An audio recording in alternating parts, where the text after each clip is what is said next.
Portanto, aquilo que parece uma inconstitucionalidade nem sempre é. Mas a questão, como eu te disse, vai te dar dicas, né? É só você interpretar os sinais que vão ser apresentados pelo examinador. Que a expressão resolução, por exemplo. Resolução pode ser uma lei, está no artigo 59. Pode ser um ato normativo abstrato, pode ser, por exemplo, uma resolução do Copom, que aumenta os juros, uma resolução do Banco Central, que estabelece baixas normas para a administração bancária. Ou pode ser um ato tipicamente regulamentar. Quer dizer, uma resolução que regulamenta uma lei. Quer dizer, que explicita o conteúdo obscuro, uma lacuna de um dispositivo legal. Então, ao nós tentarmos conceituar o conceito de inconstitucionalidade, é imprescindível que identifiquemos o que pode ser objeto plausível de controle de constitucionalidade, principalmente controle abstrato, que a gente vai ver controle concreto admite como objeto qualquer coisa, só não admite norma constitucional originária. Mas, geralmente, as questões, elas recaem sobre o chamado controle abstrato. Ah, professor, eu ainda não sei o que é controle abstrato, eu ainda não sei o que é controle concreto. Eu sei, filho, eu sei que você não sabe, parte da premissa é que você não sabe. Agora, se acalma, toma uma maracujina, tá? Porque a coisa vai devagar, você vai começando a ouvir falar, controle abstrato, controle concreto, eu não sei o que é isso, vou me desesperar, vou me rasgar, vou desistir da vida, vou desistir do concurso. Não. É que a gente tem que partir de alguma coisa e daqui a pouco você vai, garanto a você que você vai entender perfeitamente a diferença entre controle abstrato e controle concreto. Eu não poderia era perder a oportunidade de fazer você refletir sobre o conceito de leis e de atos normativos como objetos plausíveis de controle de constitucionalidade, ok? Muito bem. Até agora o que nós fizemos foi uma pequena introdução a respeito do que vem pela frente. E sejamos absolutamente pragmáticos. Eu estou aqui lecionando para quem vai fazer concurso público. Então, não vou me perder em teorias desnecessárias. Eu vou partir da premissa que você, né, meu amigo candidato, minha amiga candidata, tem interesse em responder a questão acertadamente. Ok? Então, sejamos pragmáticos. Você vai enfrentar, basicamente, dois tipos de questões nesse tema controle de constitucionalidade. Primeiro tipo, a banca examinadora vai te localizar no tempo. Segundo tipo, a banca examinadora vai te localizar no espaço. O que me leva a dois tipos de conflitos de constitucionalidade. O conflito temporal e o conflito espacial.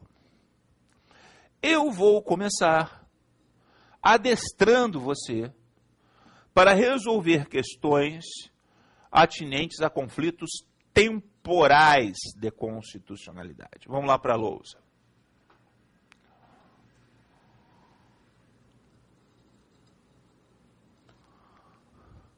Conflitos temporais de constitucionalidade. O que isso significa? Significa que a banca examinadora, de forma mais ou menos ostensiva, vai te dar um parâmetro temporal. Ela pode ser legal, a banca pode ser legal, né, honesta contigo, dizer assim, uma determinada assertiva no enunciado. O direito ordinário pré-existente. Se ela usa essa expressão, o direito ordinário pré-existente, ou o direito ordinário pré-constitucional, ela está sendo legal, ela está te localizando no tempo, está falando que existe um conflito entre uma lei anterior à Constituição e a Constituição. Pode ser que a banca examinadora não seja tão legal assim. Pode ser que ela apresente uma questão mais capciosa e coloque lá o seguinte, a lei número tal /76. A lei é de 1976, você tem que pensar nisso, e a Constituição é de 88. Então, a questão ainda assim é sobre conflito temporal. Seja lá como for, se a banca te localizou no tempo, naquela questão, naquela assertiva, eu vou apresentar para você as 4 teorias, só existem 4, que você vai aplicar, cada uma de acordo com o caso, para resolver essa questão. Aferir se a assertiva é correta ou não. Existe uma outra possibilidade, que é o conflito espacial.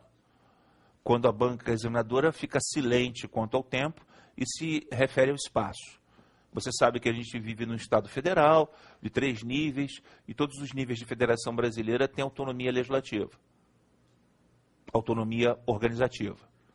Então, criam atos que obrigam. Então, pode ser que a banca diga, a lei municipal fere a Constituição da República, a lei municipal fere a Constituição do Estado, a lei estadual fere a Constituição do Estado, a lei estadual fere a Constituição da República, a lei distrital sobre IPTU fere a Constituição da República, a lei distrital sobre IPVA fere a Constituição da República, a lei federal fere a Constituição da República, a lei federal fere a Constituição estadual. E aí você vai ter que saber o que é possível e o que não é possível, mas aí as regras para resolver conflitos espaciais são completamente diferentes. A gente vai deixar de lado os conflitos espaciais nesse primeiro momento e vamos nos concentrar nas regras para resolver conflitos temporais, ou seja, quando a questão localiza você no tempo. Eu quero que você imagine que o quadrinho do slide passado, dividido em normas constitucionais e normas infraconstitucionais, continua aqui presente. Quero que você tenha esse exercício de imaginação. Vamos lá para o slide. Para a gente vai falar de conflito temporal, eu vou precisar de uma linha de tempo, uma timeline. E nessa linha de tempo, eu vou marcar algumas datas que eu acho que você conhece o significado. Datas de promulgação e de outorga de várias constituições brasileiras, incluindo a Carta de 1988. Eu vou marcar também o dia de hoje, está lá, dias atuais. O que acontece?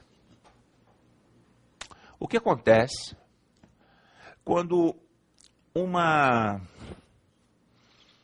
Constituição nova surge? O que aconteceu às 16 horas do dia 5 de outubro de 88, quando foi promulgada essa Constituição que você estuda? Esse novo conjunto de normas constitucionais originárias. Acontece que as normas constitucionais originárias derivadas pré-existentes são revogadas. Não importa se guardam compatibilidade ou não com a nova Constituição, elas são inexoravelmente revogadas. Assim como um organismo biologicamente concebido não sobrevive com 2 cérebros, um Estado não sobrevive com 2 constituições. Então é feita uma curetagem na caixa craniana do Estado e se coloca um novo centro decisório. Alguns órgãos vão se adaptar, outros vão necrosar, outros terão que ser criados para atender aos ditames dessa nova Constituição, mas não fica pedra sobre pedra. Por isso que essa questão é difícil de cair. Porque quando você tem um conflito entre norma constitucional anterior e norma constitucional superveniente, a teoria que você adota, a presunção que você adota, é a presunção de revogação. A norma constitucional superveniente revoga a norma constitucional pré-existente. Vamos lá para a lousa. Então, no momento em que surge a Constituição de 1988, esse novo conjunto de normas constitucionais originárias, que no dia 5 de outubro de 88 provocou uma ruptura profunda no ordenamento jurídico, inclusive implicando na revogação total e completa da Constituição pretérita. Eu não vou discutir isso aqui. Eu entendo que a Constituição de 69 é uma Constituição e não uma emenda, mas isso é um detalhe bobo. Você entende que não é, tudo bem, problema seu, pode entender. Eu particularmente entendo que é uma emenda. Não é uma emenda, é uma Constituição. A Constituição de 69, quando surgiu, naturalmente, ela revogou a de 67. A de 67, quando foi outorgada pelo regime militar, revogou a de 46, que já não estava mais em vigor por força do ato institucional número 1 de 64. Então você acaba tendo um panorama muito simples, muito simplório, não é? Se a discussão entre norma constitucional, revogação. Eu só queria que você abrisse a tua mente e o teu coração para perceber o seguinte. Essa teoria da revogação,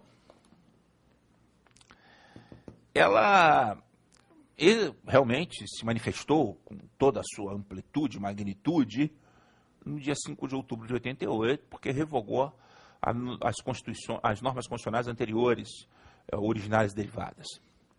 Assim como os atos institucionais também, que eram normas supraconstitucionais.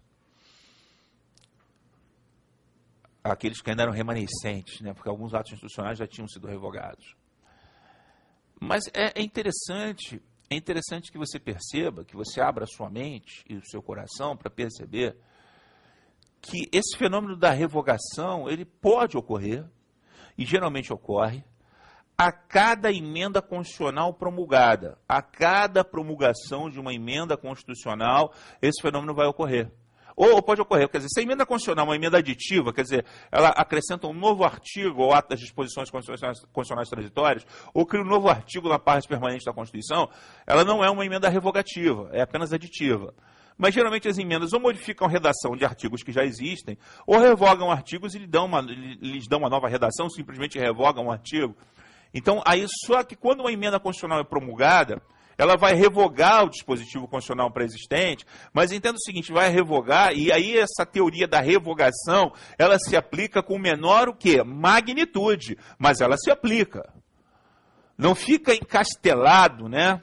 Como se diz, fixado, não é fixado, é congelado.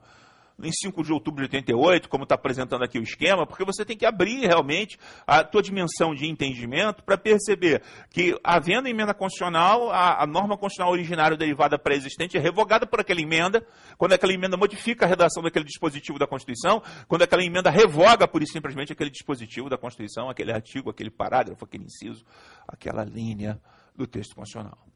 Ok? Então, combinado. Quando eu estou num conflito entre norma constitucional para norma constitucional, de norma constitucional para norma constitucional, a teoria adotada é a teoria da revogação. A norma constitucional superveniente, não importa se originária ou derivada, revoga a norma constitucional pré-existente sobre o mesmo assunto, não importa se originária ou derivada. Porque as emendas constitucionais têm o poder de revogar normas constitucionais derivadas, desde que essas emendas constitucionais sejam constitucionais, ou seja, sejam elaboradas de acordo com as limitações implícitas e explícitas previstas no artigo 60 da Constituição, as chamadas limitações ao poder de reforma. Então a teoria da revogação resolve esse tipo de problema. Qual a incidência da teoria da revogação em prova? Pouquíssima. Porque é muito simples. Desde que você não faça confusão, desde que você entenda que a gente está falando de normas aqui em cima, norma constitucional com norma constitucional, o conflito é aqui no tempo, numa linha de tempo, desde que você não coloque uma norma infraconstitucional no meio, desde que você entenda que a presunção é de revogação, desde que você entenda que esse fenômeno pode ocorrer a cada emenda constitucional, emenda de revisão promulgada, ou até mesmo tratados internacionais com status de emenda, por que não? Então, aconteceu isso até com um tratado constitucional com status de norma supralegal, que é o Pacto de São José, que acabou virando a súmula vinculante número 25, e afirma que é ilícita a prisão civil, seja qualquer forma de depósito, a prisão civil por dívida em qualquer forma de depósito. Então, se já aconteceu até com o Pacto de São José, por que não pode acontecer com um tratado internacional que venha, de alguma forma, ampliando o rol de garantias individuais do artigo 5º ou de qualquer outro dispositivo da Constituição? Então, daí a teoria da revogação. Coisa bem diferente é quando a gente está falando de uma norma infraconstitucional diante de uma norma constitucional superveniente. A gente não vai presumir a revogação, a gente vai presumir a recepção, a presunção é outra. Mas aí você está falando de um conflito entre norma infraconstitucional pré-existente e norma constitucional superveniente. Norma infraconstitucional, vou botar tudo na tela, norma infraconstitucional e norma constitucional. Ok? Porque senão eu fico me esticando muito, né? E saio da tela e ninguém vê o que eu estou falando, né? Mas nesse primeiro momento, não. Primeira teoria, teoria da revogação. Ponto. Acabou, está entendido, compreendido que é um conflito entre normas constitucionais, está bem entendido. Na próxima aula a gente vai falar de uma coisa bem mais complexa, que cai muito mais em prova, que é a teoria da recepção. Até lá.